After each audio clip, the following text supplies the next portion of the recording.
How do you create habits? That's the $1,000,000 question, right? And more importantly, how long does it take?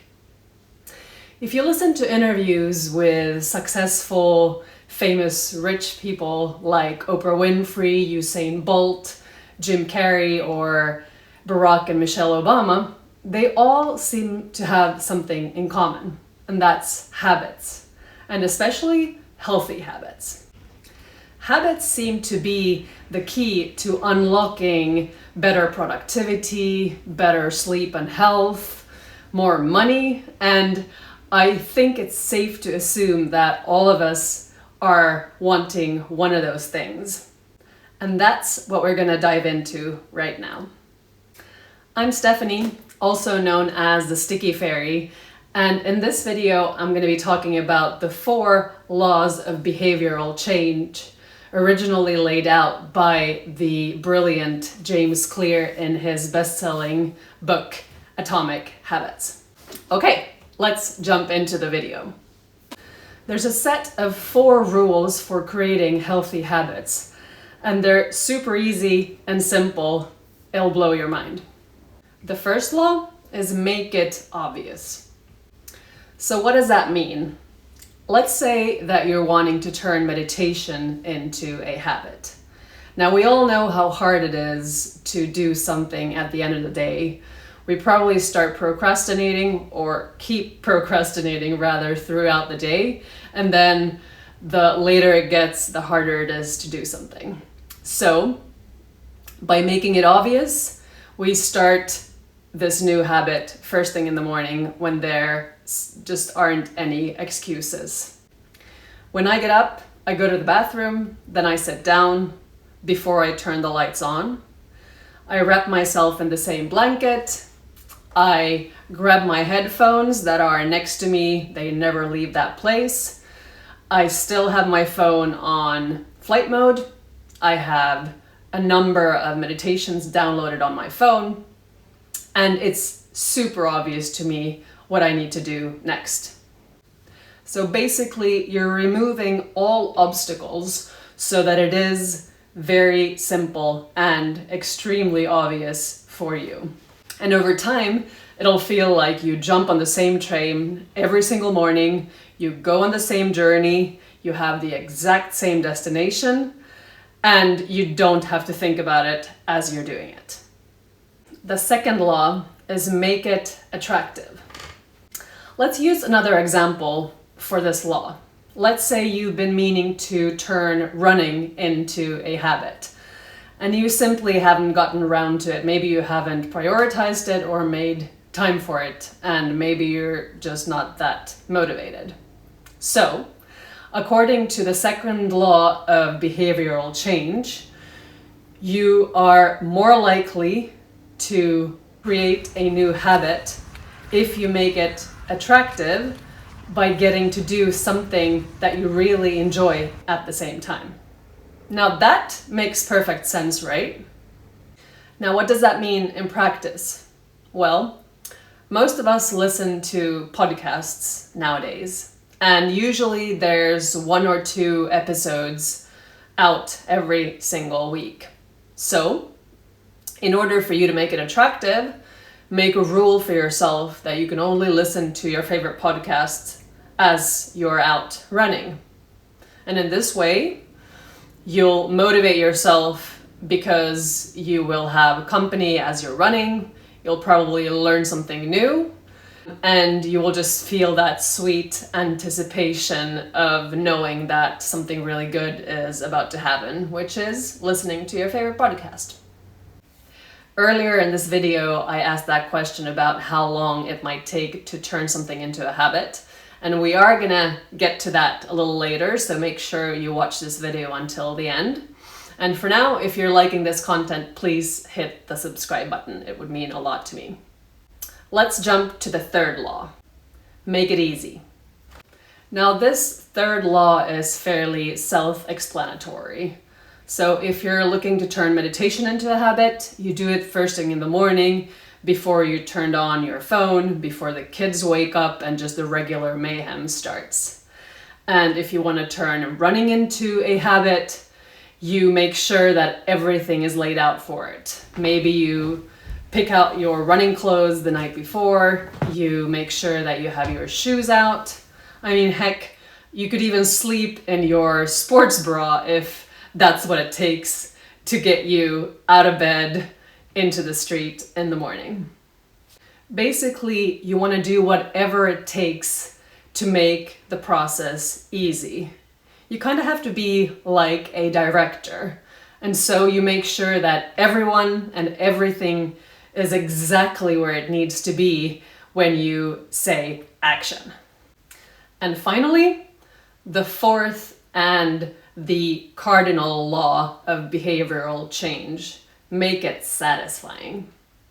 Now, this is the best part, the part where you get to have fun and you get to reward yourself for your efforts. So after I meditate, I get to drink a literal bowl full of Earl Grey tea with hot almond milk. It's my favorite thing in this world, but I only get to drink it after I've meditated. And this habit has helped me to stick to meditating for several years now, but it only works because it's special to me. So all you have to do is choose something that works for you, that you love, and that is really, really satisfying for you. Maybe you get your favorite smoothie after a workout at the gym.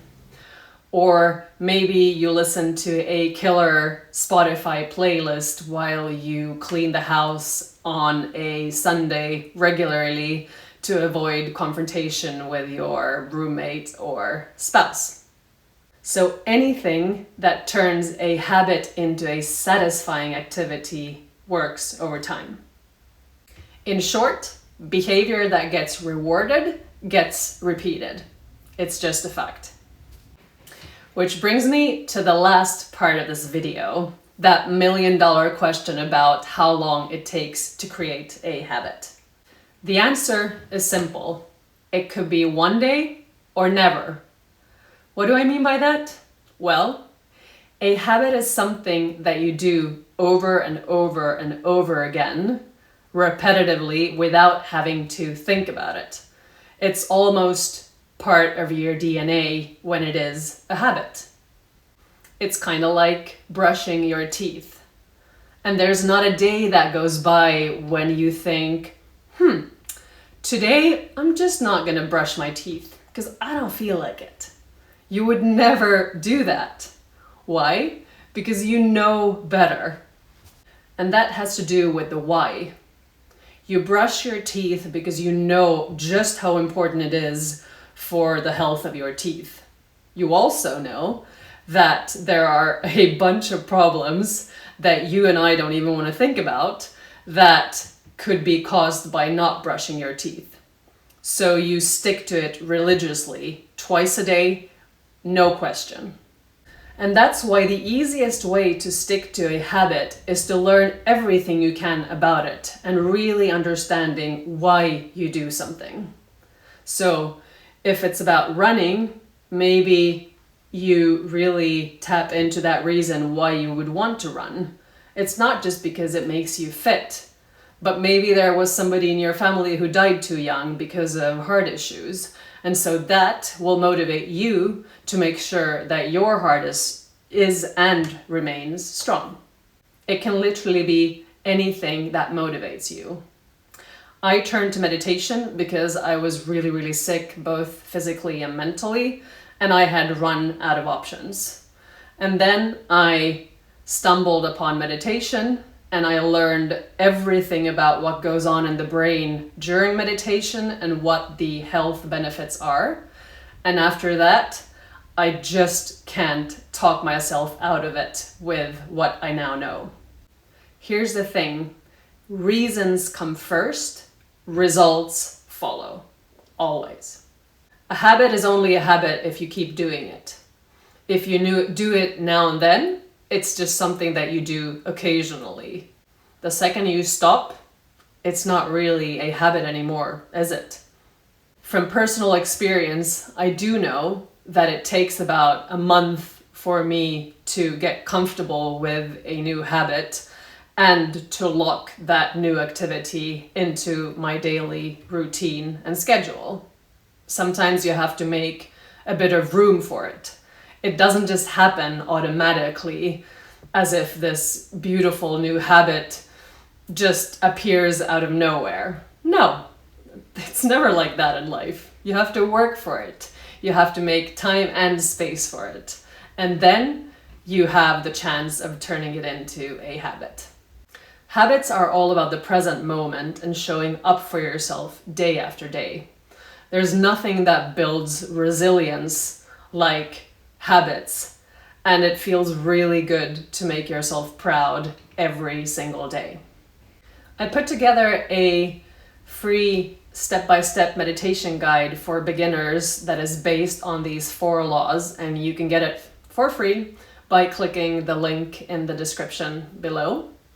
You can also use this guide for any other habit that you want to create. As you can see, the 4 laws of behavioral change apply for anything. Just use that as your framework and make a plan for how you are going to implement those in your own life. Now, I'd love to hear your best tip for creating new habits. So please share your best advice in the comments below, and I look forward to reading them all. This video has come to an end. Thank you so much for watching. Please hit the subscribe button if you liked the content, and I will see you in the next video. Take care.